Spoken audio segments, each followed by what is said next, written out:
Gusto ni Lord nga dili masayang ang iyang kamatayon ini nga kalibutan. Maong gusto niya nga atong ikinabuhi sa kanunay ang kamatayon ni Kristo dinhi sa kalibutan.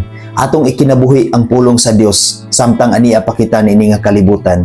Nag-ingon sa Colosas 3 versikulo 16, hinaot nga isilsil gayud ninyo sa inyong alimpatakan ang mga pulong ni Kristo, tudlui ug pahimangnui ang usag-usa, sumala sa kaalam nga gikan sa Dios. Pag-awit kamo og mga salmo, mga alawiton nga espirituhanon, ug uban ang pag-awit mahitungod sa pagdaig sa Dios sa kinasingkasing nga pagpasalamat kaniya. Unsa ingon ni Lord igsuon, gusto niya nga atong isilsil sa atong nahuna o sa atong kasing-kasing ang pulong ni Kristo, ang pulong sa Dios. Mao kanay gusto ni Lord nga mahitabo sa atong kinabuhi, nga ato gayong ikinabuhi ang iyang pulong nga iyang gihatag ug iyang gibilin alang kanato. Mao kanay atong ikinabuhi sa matag adlaw igsuon. Ingon pa siya nga tudlui ug pahimangnui ang usag-usa. Apan sa pagtudlo kanimo ni igsuon, kinahanglan nga imong buhaton sumala sa kaalam sa Dios nga iyang gihatag kanato. Imong itudlo ang pulong mahitungod sa Dios, dili ang mga pulong nga mahitungod sa tao, kundi ang pulong nga mahitungod sa Dios, ang pulong nga gikan sa Dios.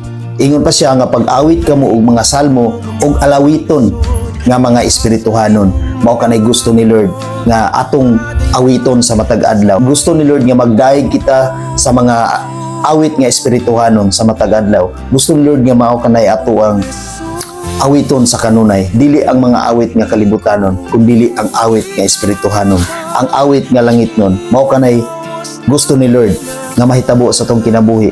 Mao kanay kabubuton ni Lord. Mao kanay makapahimuot ni Lord. Ug samtang mag-awit kita ni ana igsuon, samtang magdaig kita sa Dios igsuon sa matag adlaw sa tong kinabuhi, gusto ni Lord nga ubanan kana sa atong matinud-anon nga pagpasalamat. Kinasingkasing nga pagpasalamat ngadto sa Dios.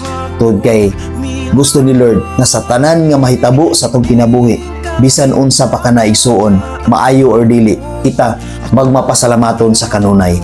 Gusto ni Lord nga ang tanan nato nga pagabuhaton.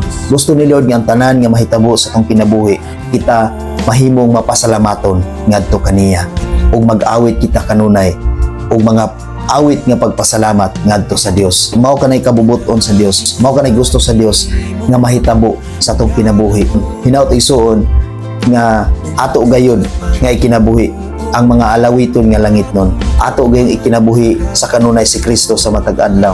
Tungod kay pinaagi ni Kristo igsuon naluwas kita. Pinaagi ni Kristo igsuon nahimo kita nga anak sa Dios. Busa, walay rason nga dili kita mo simba, walay rason nga dili kita magpasalamat, walay rason nga dili kita magbatinud-anon, walay rason nga dili kita mo awit o budayeg sa kanunay sa Ginoo sa matag adlaw sa atong kinabuhi.